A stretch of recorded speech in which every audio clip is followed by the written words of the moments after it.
¿Sabías que la Biblia casi no menciona a los hijos de Moisés? ¿Por qué desaparecen de la historia sin explicación? En este vídeo descubrirás la impactante razón por la que los hijos de Moisés fueron prácticamente borrados de la Biblia, y qué enseñanza oculta se esconde detrás de este silencio. Prepárate para una revelación sorprendente que cambiará tu forma de ver la historia bíblica. ¿Quién era realmente Moisés antes de convertirse en la figura monumental que todos conocemos, y qué estaba ocurriendo en su vida cuando nacieron esos hijos que la Biblia casi no menciona? Para entender por qué sus descendientes quedaron relegados a un silencio tan extraño, es necesario observar primero el contexto histórico y personal en el que Moisés vivió, porque sólo así podemos dimensionar el impacto de su ausencia en el relato bíblico.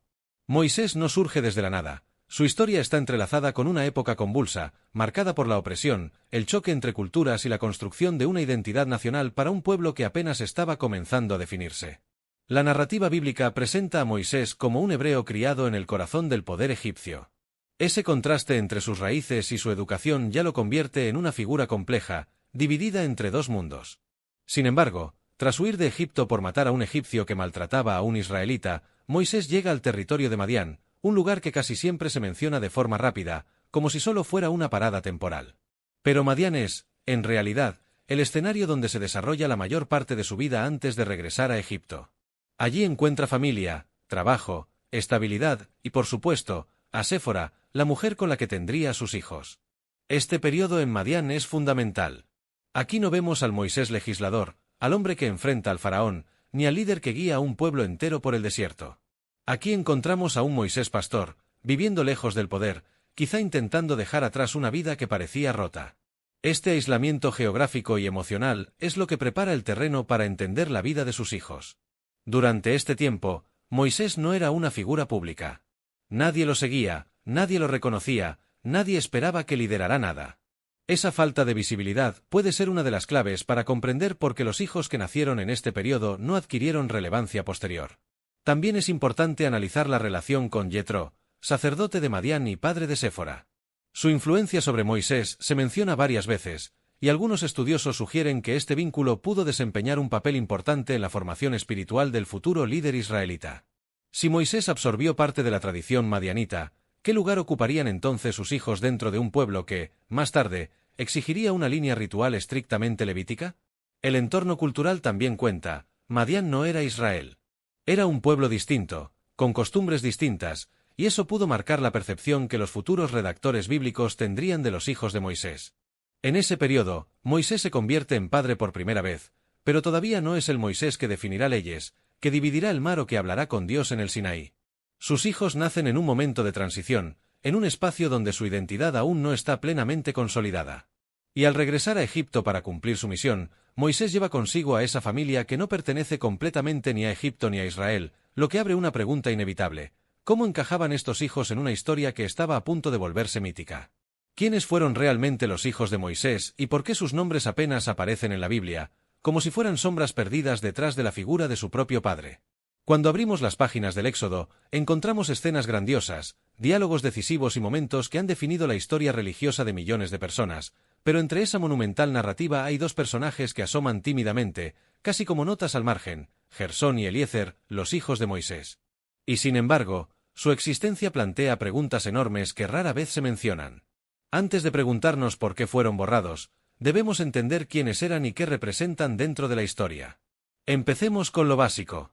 Gersón es el primogénito de Moisés y Séfora, y su nombre significa forastero o extranjero. Ese detalle no es menor. Moisés lo llama así porque se considera un extranjero en tierra ajena durante su estancia en Madián. En otras palabras, el nombre de Gersón encapsula un fragmento íntimo de la identidad de su padre. Es un recordatorio permanente de una etapa de desarraigo y transición. Gersón es el hijo nacido cuando Moisés no era líder, no era profeta, no era héroe. Era simplemente un hombre huyendo de su pasado. Su nombre refleja esa carga emocional. Eliezer, el segundo hijo, tiene un nombre igualmente significativo: mi Dios es ayuda. Este nombre aparece como testimonio de la protección divina que Moisés siente haber recibido al escapar de Egipto. De nuevo, es un nombre profundamente personal, pero esta vez más esperanzador. Si el nombre del primero habla de exilio, el nombre del segundo habla de esperanza y supervivencia. Y aquí surge algo llamativo: los nombres de los hijos de Moisés son intensamente narrativos, profundamente simbólicos y revelan facetas emocionales casi desconocidas del propio Moisés. Sin embargo, después de ser nombrados, desaparecen casi por completo del relato. ¿Por qué? Antes de responder, vale la pena observar que las breves apariciones de ambos hijos no suceden en momentos menores. Por ejemplo, los hijos de Moisés viajan con él cuando regresa a Egipto para enfrentarse al faraón. Están allí en una de las escenas más enigmáticas de la Biblia, el episodio en que Dios intenta matar a Moisés en el camino, y Séfora realiza una circuncisión de emergencia para salvarlo. Aunque los hijos no son mencionados por nombre en este pasaje, el acto de Séfora involucra a uno de ellos, lo que los coloca en el centro de un momento de enorme carga teológica. Aún así, no se les da voz, no se les da desarrollo, no se les da identidad más allá del dato. Esto convertiría a Gersón y Eliezer en personajes casi invisibles si no fuera por las tradiciones posteriores que intentaron llenar ese vacío.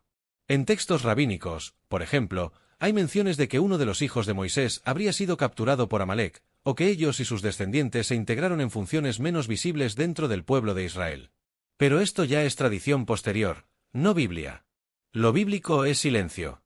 Y eso nos lleva a un punto crucial: lo poco que se dice de ellos es extremadamente significativo. Sus nombres revelan la dimensión humana de Moisés. Sus apariciones están ligadas a momentos clave. Y su desaparición del relato abre una puerta que ha intrigado a generaciones de estudiosos. Si observamos otros personajes bíblicos, sus descendientes suelen recibir espacio, rol, genealogía e impacto. Pero con los hijos de Moisés no sucede así, y eso es extraño, porque estamos hablando del líder más importante del Pentateuco. Su linaje debería ser relevante. Entonces, antes de analizar por qué fueron borrados o minimizados, es fundamental entender esto: Gersón y Eliezer no fueron irrelevantes. Lo que sabemos de ellos es poco, sí, pero lo poco que sabemos es poderoso.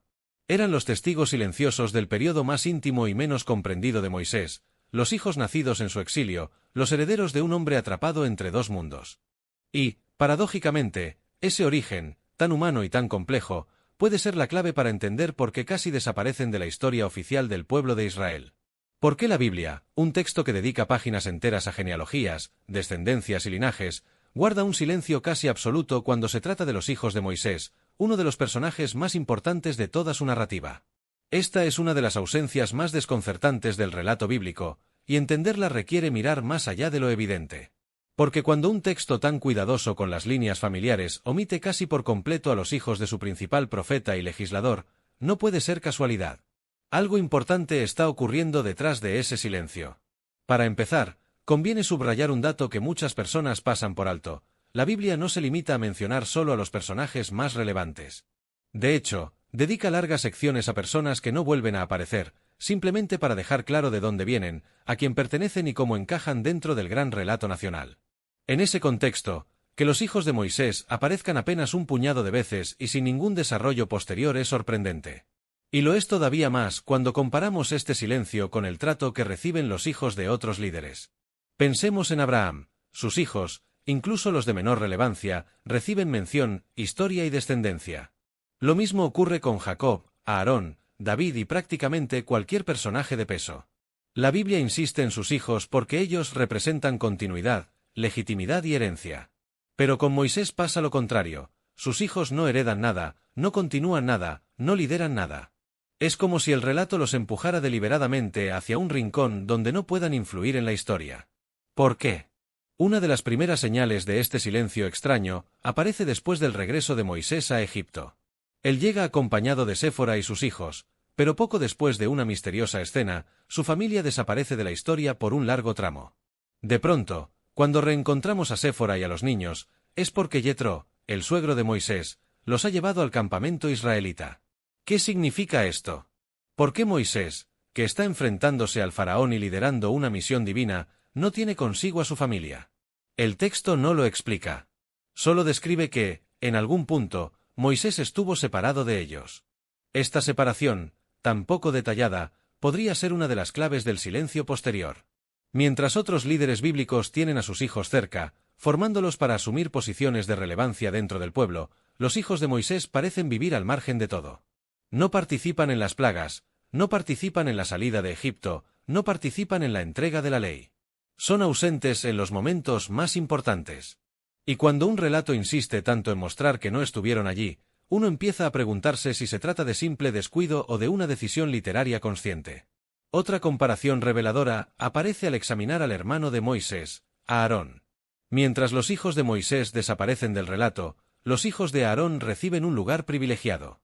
Su linaje se convierte en la línea sacerdotal oficial de Israel, un rol de enorme poder tanto religioso como político. La Biblia invierte tiempo y detalle en describir la importancia de la casa de Aarón. ¿Acaso Moisés no tuvo hijos sacerdotes? ¿No deberían ellos, como descendencia directa del gran profeta, haber ocupado alguna posición importante? El silencio se hace más fuerte cuando notamos esta asimetría. Moisés es el protagonista, pero Aarón es el padre de la dinastía sacerdotal. Moisés es la voz de la ley, pero los hijos de Aarón son quienes la aplican.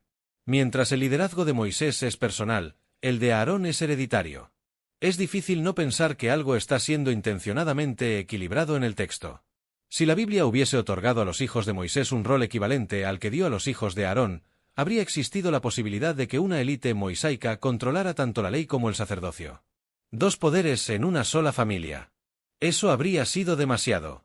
Podría haber generado rivalidades, tensiones o interpretaciones que pusieran en peligro el orden que el texto intenta establecer. El silencio, entonces, podría ser una forma de prevención literaria. Pero hay más. Cuando analizamos el estilo narrativo del Pentateuco, observamos que la figura de Moisés es presentada casi como única. Él es el hombre que habla directamente con Dios, el que recibe la ley, el que intercede por el pueblo, el que lidera en las crisis. Su figura es monumental. Y un personaje así, tan grande, tan central, corre el riesgo de eclipsar todo lo que está a su alrededor, incluso a sus propios hijos. La narrativa parece interesada en que Moisés sea una figura irrepetible. Un hombre sin sucesor sanguíneo directo. Un líder cuyo poder no puede heredarse. De hecho, cuando llega el momento de elegir a su sucesor, Dios escoge a Josué, alguien que no pertenece a su familia. Esto es extraordinario, porque en la cultura antigua el liderazgo solía pasar de padres a hijos. Pero aquí no. El texto insiste en marcar que la autoridad de Moisés no es transmisible. Así, lo que parece un silencio inexplicable empieza a tener sentido si lo observamos como una decisión literaria destinada a reforzar esa idea: Moisés no tiene heredero. No puede tenerlo. Y por eso, sus hijos son relegados al fondo del relato. La Biblia no dice que no existieron. No dice que fueran malos. No dice que fueran indignos. Simplemente los silencia.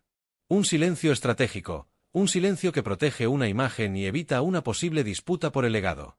Un silencio que, lejos de ser un descuido, parece más bien una pincelada narrativa cuidadosamente colocada. Y sin embargo, ese mismo silencio es el que hoy nos lleva a preguntarnos qué tan diferente habría sido la historia si los hijos de Moisés hubieran ocupado el lugar que, por lógica cultural, les correspondía. ¿Qué pasaría si la verdadera razón por la que los hijos de Moisés desaparecen del relato bíblico no fuera teológica ni espiritual, sino histórica, sociopolítica y profundamente humana? Esta posibilidad abre un ángulo completamente distinto que nos permite examinar a Gersón y Eliezer no como figuras reprimidas por una agenda religiosa, sino como personajes que simplemente quedaron fuera del centro porque no encajaban en la dinámica política del pueblo de Israel en formación. Y es aquí donde las teorías históricas entran en juego, dando una explicación mucho más terrenal a su ausencia. Para empezar, debemos recordar algo fundamental: el Israel que Moisés dirige no es un estado consolidado, no es un reino ni una monarquía hereditaria. Es una confederación tribal. Cada tribu tiene su propio linaje, su propia historia y sus propios líderes. La identidad de cada grupo es intensamente patriarcal y está basada en la descendencia directa de los hijos de Jacob. Este detalle lo cambia todo, porque coloca a los hijos de Moisés, nacidos en Madián y de madre madianita, en una posición peculiar desde el punto de vista de la pertenencia tribal. Los hijos de Moisés no pertenecen naturalmente a ninguna de las 12 tribus de Israel. Moisés sí, porque es hijo de Amram, un levita. Pero sus hijos nacen fuera del territorio israelita, fuera de la dinámica tribal, y sobre todo, fuera del sistema genealógico que definía quién era verdaderamente parte del pueblo. Esto se vuelve aún más evidente cuando observamos que la tribu de Leví, a la que Moisés pertenece, no recibe territorio, sino funciones sagradas.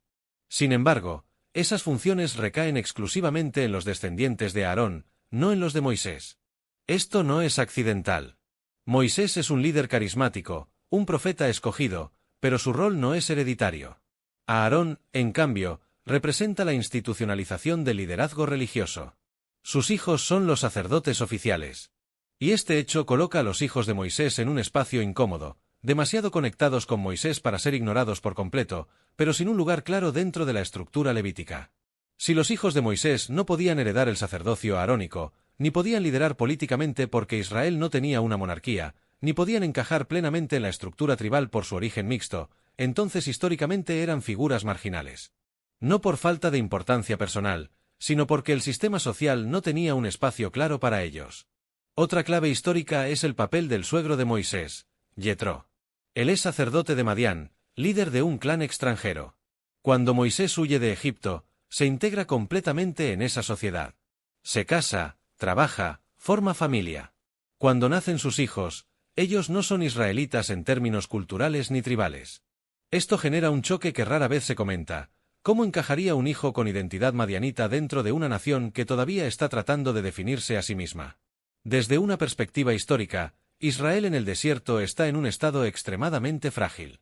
La identidad nacional aún no está consolidada. Un liderazgo heredado por una familia con conexiones extranjeras podría haber generado tensiones internas, sospechas e incluso divisiones. Para evitar eso, la comunidad pudo haber empujado a los hijos de Moisés hacia un papel más discreto. No con maldad, sino por necesidad política. A esto se suman las tensiones registradas en el propio Pentateuco entre distintos clanes levíticos. Hay episodios que sugieren conflictos internos por las funciones religiosas, como la rebelión de Coré, que pone en evidencia que no todos aceptaban la distribución de poder dentro del liderazgo levítico. En ese contexto conflictivo, la presencia de los hijos de Moisés como potenciales líderes o como rivales políticos habría sido un problema. ¿Por qué? Porque Moisés era demasiado grande. Su figura tenía un peso inmenso. Permitir que sus hijos heredaran su posición, aunque no fuera exactamente su rol de profeta, habría creado una especie de linaje del gran líder, una élite familiar con una autoridad potencialmente peligrosísima para la estructura tribal. Históricamente, eso habría sido inaceptable. Las tribus necesitaban equilibrio. Nadie podía acumular demasiado poder. Y un linaje directo del hombre que había hablado con Dios, que había realizado milagros y que había sido el instrumento de la liberación, podría haberse convertido en una dinastía tan influyente que las otras tribus se sentirían subordinadas. Así que, desde esta perspectiva, el silencio no es un borrado malicioso. Es un apagón político.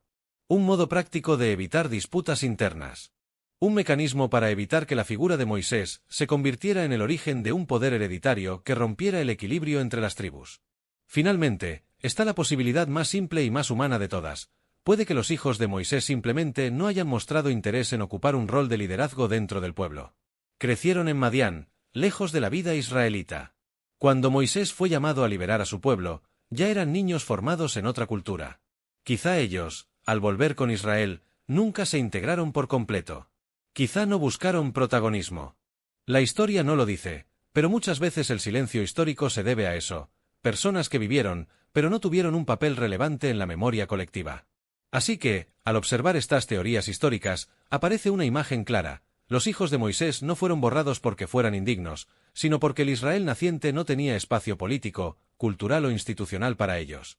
Su ausencia del relato no es un misterio sobrenatural, sino una consecuencia muy humana de cómo se construyen las naciones, los liderazgos y, sobre todo, las memorias colectivas. Antes de seguir, no olvides suscribirte para no perderte más contenido como este. Así estarás siempre al tanto de nuestros próximos vídeos. Ahora, sigamos. ¿Por qué un texto tan detallado y tan preocupado por establecer reglas, linajes y roles dentro del pueblo de Israel decidiría dejar casi en las sombras a los hijos del propio Moisés, el hombre que, según la narrativa bíblica, habló con Dios cara a cara? Esta pregunta es clave para entender algo más profundo. No estamos solamente frente a una omisión histórica o política, sino posiblemente frente a una decisión teológica deliberada, cuidadosamente integrada en el relato para moldear la imagen de Moisés y el papel que debía ocupar dentro de la tradición religiosa. En otras palabras, puede que los hijos de Moisés no fueran borrados del texto por lo que eran, sino por lo que representaban y por lo que habrían significado para la construcción de la figura casi mítica del profeta más grande del Antiguo Testamento. Para comprender esta teoría, debemos partir de un punto fundamental. La Biblia no solo narra hechos, también construye conceptos. Y uno de esos conceptos es el de Moisés como una figura irrepetible. Moisés no es solo un líder. No es solo un profeta. Es una categoría en sí misma. La narración lo presenta como alguien que se encuentra con Dios de una manera distinta a todos los demás. Habla directamente con él. Intercede por el pueblo. Recibe la ley. Se convierte en el mediador absoluto entre el Creador y la comunidad. Esa posición, tan elevada, se subraya una y otra vez. De hecho, existe un verso que lo dice claramente: no se levantó otro profeta como Moisés, a quien Dios conoció cara a cara.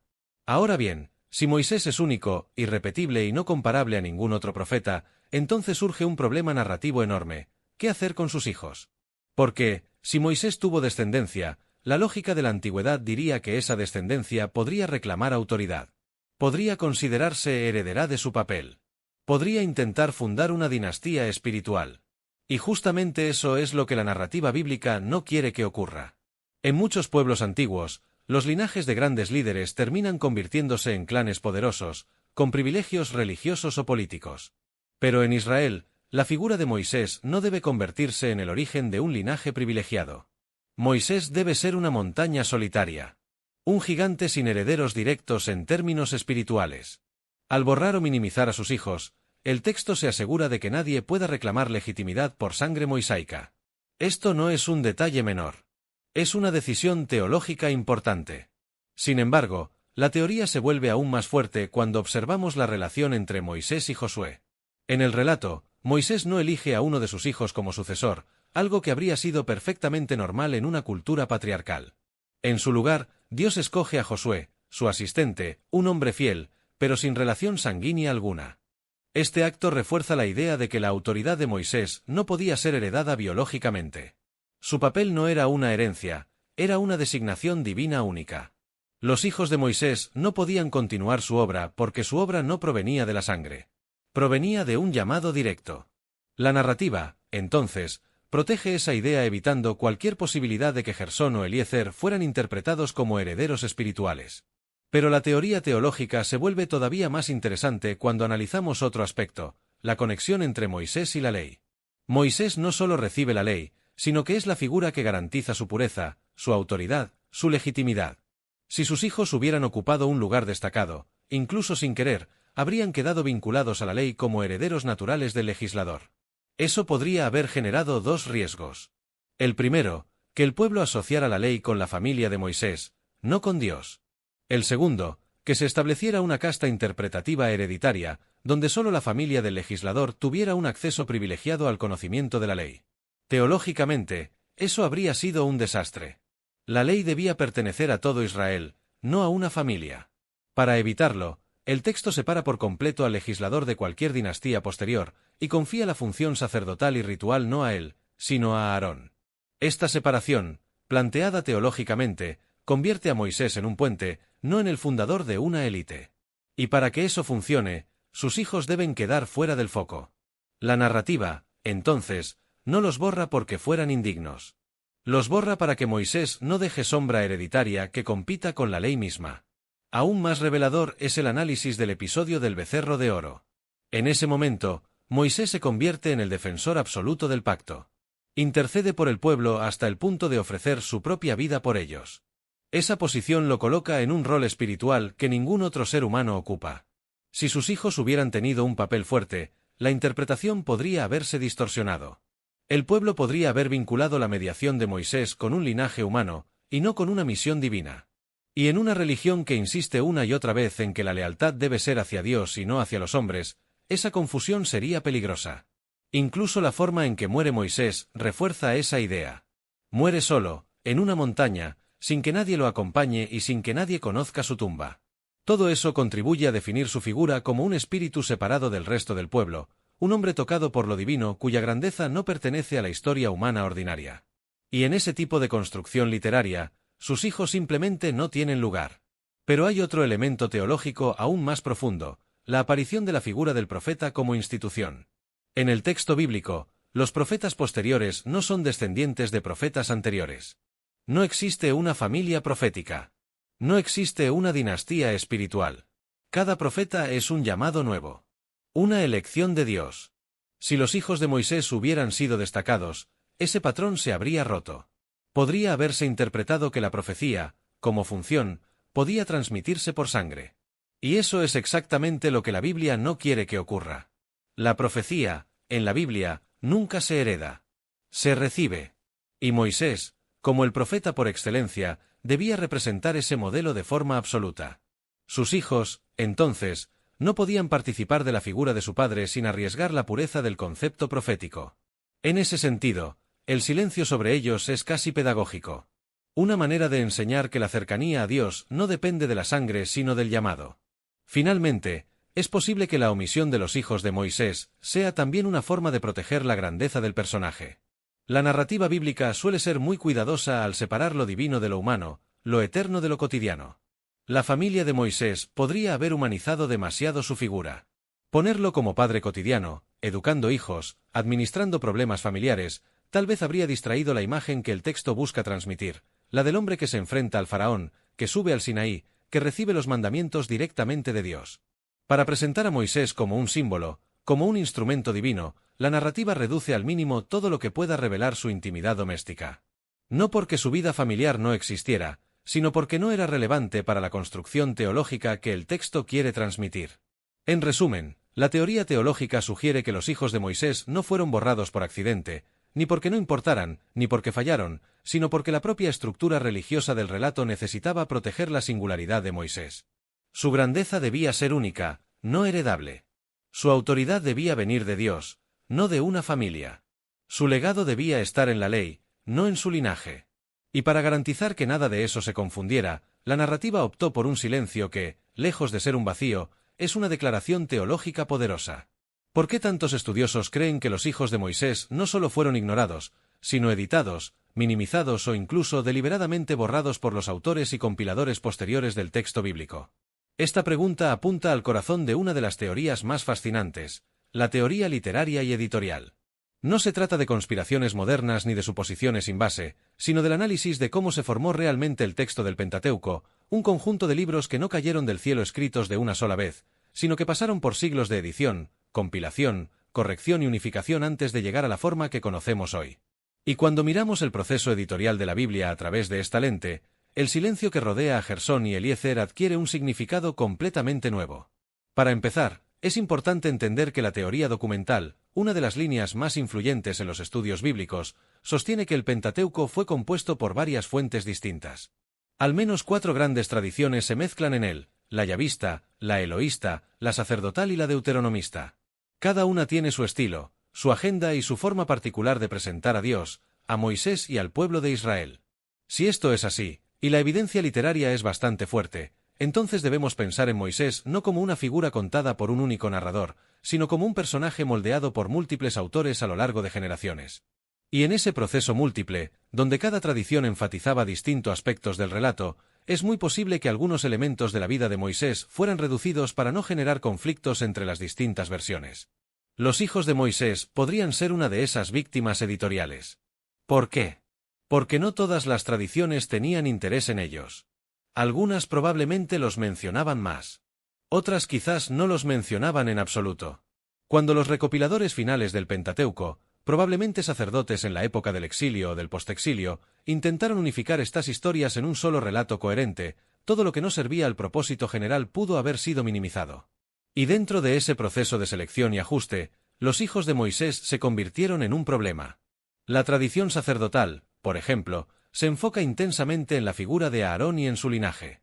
Es Aarón quien recibe el sacerdocio, Aarón quien representa la continuidad ritual, Aarón quien forma una dinastía necesaria para la estructura religiosa del antiguo Israel.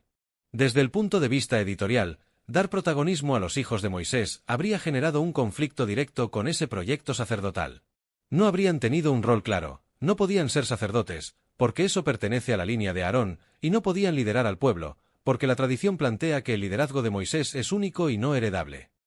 De modo que, desde una perspectiva literaria, lo más funcional era minimizar su presencia. Pero la teoría editorial va más allá. Algunos investigadores han sugerido que en versiones antiguas del relato, hoy perdidas, los hijos de Moisés podrían haber tenido un papel más relevante. No necesariamente de liderazgo, pero sí de presencia más marcada. Sin embargo, cuando los compiladores finales integraron las fuentes, es posible que decidieran reducir su peso para evitar tensiones narrativas. Una pista está en el episodio en el que Yetro devuelve a Séfora y a los hijos de Moisés al campamento. Ese pasaje tiene una estructura extraña, abrupta, como si se hubiera insertado o modificado posteriormente. Además, la narrativa inmediatamente después vuelve a centrar toda la atención en Moisés y en la preparación para el pacto del Sinaí. Pareciera que cada vez que los hijos amenazan con entrar al relato, el texto los relega otra vez al fondo. Desde el punto de vista literario, esto no es casualidad. Los editores del Pentateuco querían que Moisés fuera un símbolo, una figura teológica y espiritual enorme, casi más mito que hombre. Darle una familia visible y activa habría humanizado demasiado su imagen. De hecho, si observamos a personajes como Abraham, Jacob o David, sus hijos están muy presentes porque la narrativa necesita mostrar su descendencia y su legado. Pero con Moisés no ocurre eso. Su legado no debía ser biológico. Debía ser espiritual, legal, simbólico. Y para reforzar esa idea, cualquier trazo de familia debía mantenerse al mínimo. Ahora pensemos en otro elemento editorial, el miedo a la competencia narrativa. Dentro del relato bíblico, hay momentos donde las historias parecen competir entre sí por establecer autoridad espiritual. La historia de Samuel, por ejemplo, muestra cómo la figura de un líder espiritual puede superar a la élite sacerdotal. En ese contexto editorial, los hijos de Moisés representaban una posible amenaza para las narrativas centradas en Aarón. Incluso si no hubo conflicto real, la mera posibilidad de que la audiencia futura pudiera interpretar que los hijos de Moisés tenían derecho a alguna autoridad especial podría haber llevado a los editores a invisibilizarlos. Y hay más. Algunos pasajes muestran rastros de tradiciones distintas que fueron unificadas. El episodio misterioso de la circuncisión realizada por Séfora, por ejemplo, parece estar incompleto, como si originalmente ofreciera más contexto sobre los hijos de Moisés. Sin embargo, en la versión final del texto, queda como una escena fragmentada, desconcertante y sin explicaciones. Esto sugiere intervención editorial. La teoría literaria también apunta a que los narradores posteriores querían concentrar toda la atención narrativa en el Éxodo, la ley y el pacto. En ese tipo de relato, los hijos de Moisés no aportan nada a la progresión dramática. Su presencia distraería más de lo que enriquecería la historia. Por eso, incluso si existían tradiciones que los mencionaban más, pudieron haber sido editadas o suprimidas. La lógica editorial es clara, mantener el foco en lo que importa. Y en la construcción literaria del Pentateuco, lo que importa es la relación entre Dios, Moisés y el pueblo. No la vida doméstica del profeta. Finalmente, la teoría literaria sugiere algo que hace que este silencio sea especialmente intrigante. Al minimizar a los hijos de Moisés, los compiladores también estaban moldeando cómo debía leerse la figura del profeta para las generaciones futuras. El Moisés de la Biblia final no es un patriarca familiar como Abraham, ni un rey como David. Es algo distinto, un mediador entre lo humano y lo divino. Un puente. Un instrumento. Su grandeza está en su misión, no en su descendencia. Y para que esa idea funcionara, era necesario que sus hijos quedaran fuera del centro narrativo. La teoría editorial no dice que fueran borrados por odio, ni por desprestigio, ni por escándalo. Dice que fueron borrados por diseño literario. Para que Moisés pudiera ser lo que necesitaba ser, un símbolo absoluto. Una figura irrepetible. Una voz que ninguna dinastía podía imitar. Así, en este silencio, no hay descuido. Hay intención. Hay estructura. Hay narrativa. Y sobre todo, hay un mensaje: Moisés no debía dejar herederos. Su legado, según la pluma de los editores bíblicos, debía ser únicamente la ley. Y nada más. Y si la clave para entender por qué los hijos de Moisés casi no aparecen en la Biblia no estuviera dentro de la Biblia misma, sino lo que dijeron siglos después los sabios judíos, los compiladores de Midrasim y las tradiciones que intentaron llenar los silencios que el texto sagrado dejó abiertos? Esta pregunta abre una puerta fascinante, porque mientras la Biblia guarda silencio, las tradiciones judías posteriores hablan, especulan, reconstruyen y proponen historias que, aunque no forman parte del canon, iluminan cómo diferentes generaciones trataron de responder a un misterio que inquietaba incluso a los antiguos. ¿Qué pasó con Gersón y Eliezer? ¿Quiénes eran más allá de sus breves menciones? ¿Y por qué su presencia se desdibuja tan pronto en el relato bíblico? Empecemos por algo importante: el judaísmo no se limita al texto bíblico. Una parte enorme de su riqueza proviene de comentarios posteriores, especialmente los Midrasim y el Talmud, donde los eruditos intentan responder a las preguntas que la Biblia deja abiertas. Y pocas cosas generan más preguntas que los silencios. La ausencia de información no es indiferencia, es un vacío que los sabios buscan llenar. Y ese vacío, en el caso de los hijos de Moisés, abrió espacio para múltiples interpretaciones. Uno de los Midrasim más citados sugiere que uno de los hijos de Moisés habría sido capturado por Amalek durante los ataques en el desierto. En esta versión, Gersón, o a veces Eliezer, dependiendo del Midrash, queda temporalmente en manos del enemigo, y Moisés sufre profundamente por ello. Este relato no aparece en la Biblia, pero intenta explicar por qué los hijos del profeta no figuran más adelante en los eventos clave. Es decir, el Midrash reconoce el vacío y busca una historia que lo llene emocionalmente. Este tipo de narración funciona porque conecta con una idea central del judaísmo. Incluso los grandes líderes se enfrentan tragedias personales. Así, aunque no está en el texto, la tradición se esfuerza por humanizar el silencio. Otro Midrash plantea que los hijos de Moisés sí tuvieron descendencia, pero que se integraron en tareas administrativas o de enseñanza, lejos del sacerdocio de Aarón. Según esta tradición, los descendientes de Gersón formaron parte del grupo de levitas que cuidaban el tabernáculo, especialmente en las tareas relacionadas con los objetos y las estructuras. Esta versión busca integrar a los hijos de Moisés dentro del esquema levítico, sin darles un rol que compita con el sacerdocio aarónico. Es casi como si la tradición intentara resolver un rompecabezas editorial. Si los hijos de Aarón tienen un rol claro, ¿qué hacemos con los hijos de Moisés?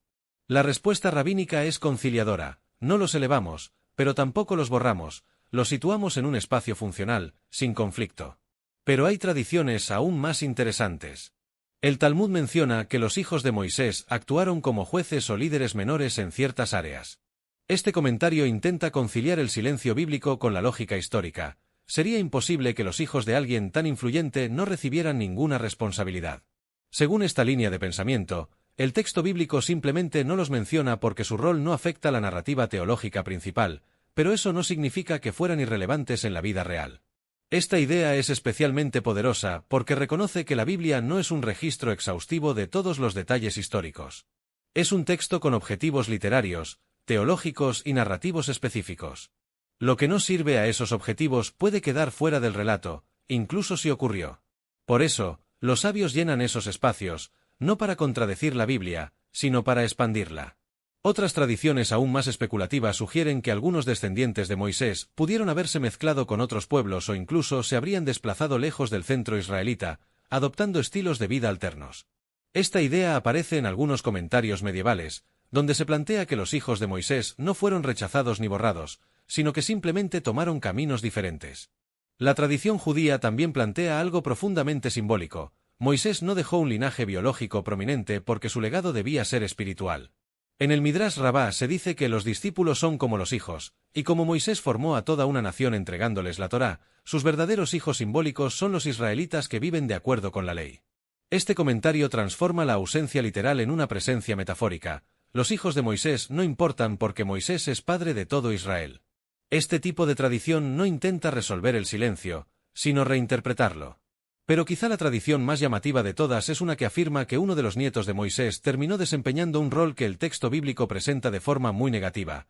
El nieto de Moisés, según algunos pasajes y comentarios, habría estado vinculado a prácticas idolátricas en la época de los jueces. Para algunos, este detalle fue tan problemático que debió haber sido suavizado o reinterpretado. Otros piensan que esto pudo haber contribuido al silenciamiento de la familia de Moisés. La idea de un descendiente del gran legislador participando en prácticas idolátricas era teológicamente incómoda. La tradición intenta resolver esto con diferentes explicaciones, pero el daño narrativo ya está hecho. Incluso en el ámbito extracanónico, los descendientes de Moisés parecen ser figuras marginales o problemáticas. No hay gloria, no hay continuidad heroica. Hay silencio, dificultad, o roles menores. Esto hace que muchas tradiciones posteriores comprendan el borrado como un mensaje deliberado. La grandeza de Moisés no está en su sangre, sino en su misión. Y si su descendencia no brilla, es porque la Biblia no quiere que nadie, en ninguna generación, asuma que puede reclamar una autoridad espiritual solo por llevar el apellido correcto.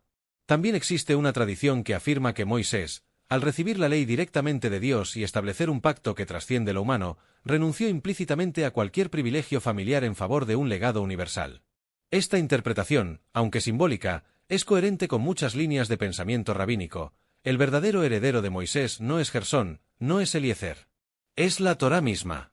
Así, lo que las tradiciones judías hacen no es simplemente inventar historias, sino tratar de resolver las tensiones literarias, teológicas e históricas que dejó el texto bíblico. Si Moisés es tan grande, ¿por qué sus hijos no lo son? Si fue un líder tan importante, ¿por qué su familia desaparece del relato? Si Dios lo escogió, ¿por qué su linaje no tiene un rol espiritual? Cada tradición responde de un modo distinto. Algunas lo humanizan. Otras buscan equilibrio político. Otras lo sacralizan. Otras lo explican narrativamente. Y en conjunto, todas revelan lo mismo, que la ausencia de los hijos de Moisés no es casual, no es descuido, no es olvido. Es un misterio que generaciones enteras han tratado de llenar. Un silencio que resonó durante siglos, y que sigue sonando hoy, invitando a lectores, creyentes y estudiosos a preguntar por qué el profeta más grande de Israel dejó un legado sin rostro, sin nombres, sin linaje destacado. Y esa pregunta, más que cualquier respuesta, es lo que convierte este silencio en uno de los enigmas más fascinantes de toda la tradición bíblica. Y si todo este misterio sobre los hijos de Moisés no fuera solo una cuestión histórica o literaria, sino un mensaje intencionado sobre lo que realmente significa el liderazgo espiritual y el propósito personal según la tradición bíblica? Esta pregunta nos permite entrar en una lectura simbólica que muchos estudiosos consideran igual de importante que la investigación documental o arqueológica. Porque más allá de los datos, del análisis textual o de las teorías editoriales, la Biblia también transmite enseñanzas a través de sus silencios. Y el silencio sobre Gersón y Eliezer no es poca cosa. La primera lectura simbólica es la más directa. La ausencia de un legado familiar visible subraya que la grandeza de Moisés no debía entenderse en términos humanos, sino espirituales. A diferencia de Abraham, cuya promesa gira en torno a la descendencia, Moisés es una figura de misión. Su propósito no está en fundar una familia poderosa, sino en guiar al pueblo hacia un pacto. Por eso su legado no se mide en hijos biológicos, sino en leyes, principios y una relación única con lo divino. En esta interpretación, el silencio no es un vacío, sino un énfasis. La segunda lectura simbólica apunta a que el liderazgo auténtico no se hereda. Moisés no transmite su autoridad a ninguno de sus hijos. No hay dinastía mosaica. No hay continuidad sanguínea. Josué, su sucesor, no es de su familia. Esto rompe completamente con la lógica de las culturas antiguas, donde el poder solía quedar dentro del clan. El mensaje es claro: la autoridad espiritual se recibe por mérito, por misión y por fidelidad, no por apellido. Y haciendo que los hijos de Moisés queden fuera del foco narrativo, el texto subraya que nadie debe reclamar liderazgo por derechos hereditarios. La tercera interpretación simbólica sugiere que la historia de Moisés funciona como un recordatorio de que el propósito trascendental puede exigir renuncias personales. El hecho de que sus hijos no aparezcan en la mayor parte del relato podría simbolizar que, en su dedicación total al pueblo y a la misión divina, Moisés no pudo ejercer una vida familiar plena. No porque fuera mal padre, sino porque la narrativa teológica lo coloca como mediador exclusivo entre Dios y el pueblo. Su vida íntima queda fuera porque su figura representa entrega absoluta. La cuarta lectura simbólica mira a Séfora y al episodio inquietante de la circuncisión. Este relato breve, extraño y abrupto parece decir que la familia de Moisés representaba tensiones culturales, fronteras entre identidades y desafíos que no encajaban del todo en la estructura teológica que los escritores bíblicos estaban construyendo. Así, el silencio sobre los hijos podría simbolizar esa tensión. No son rechazados, pero tampoco completamente integrados, como si la narrativa usara esa ausencia para hablar de límites entre culturas y misiones. La quinta lectura simbólica, más profunda, afirma que Moisés no necesita hijos célebres porque su verdadero legado es universal. Mientras que otros líderes bíblicos dejan tribus, linajes o casas reales, Moisés deja un pacto. Su influencia trasciende la biología. Su herencia es adoptiva, extendida, espiritual. Desde esta perspectiva, los hijos de Moisés desaparecen del relato porque cualquier descendencia espiritual que pudiera reclamar privilegios habría contradicho el mensaje central: la Torá pertenece a todos. Y la última lectura simbólica va directamente al corazón del misterio. El silencio puede ser un recurso narrativo para que el lector se pregunte qué significa realmente la grandeza. Al no tener hijos destacados, Moisés se convierte en un modelo distinto al héroe tradicional de la antigüedad. Su poder no está en su estirpe, sino en su encuentro con lo divino. Su trascendencia no depende de quien lo suceda, sino de lo que dejó escrito, enseñado y vivido. Así, el silencio sobre Gersón y Eliezer no debilita la figura de Moisés. La fortalece. Lo convierte en un símbolo. En una figura que no se limita a una época ni a un linaje, sino que pertenece a un propósito eterno. En esta lectura, el borrado es significado. Y ese significado es enorme. En definitiva, el misterio de los hijos de Moisés revela que incluso los silencios de la Biblia pueden esconder mensajes profundos y preguntas que siguen vivas hoy. Si este viaje te dejó pensando, te invito a apoyar este contenido. Suscríbete para no perderte los próximos episodios, dale like si disfrutaste el análisis y deja un comentario contándome cuál teoría te sorprendió más. Tu participación ayuda a que esta comunidad siga creciendo y a que sigamos explorando juntos los enigmas más fascinantes de la historia.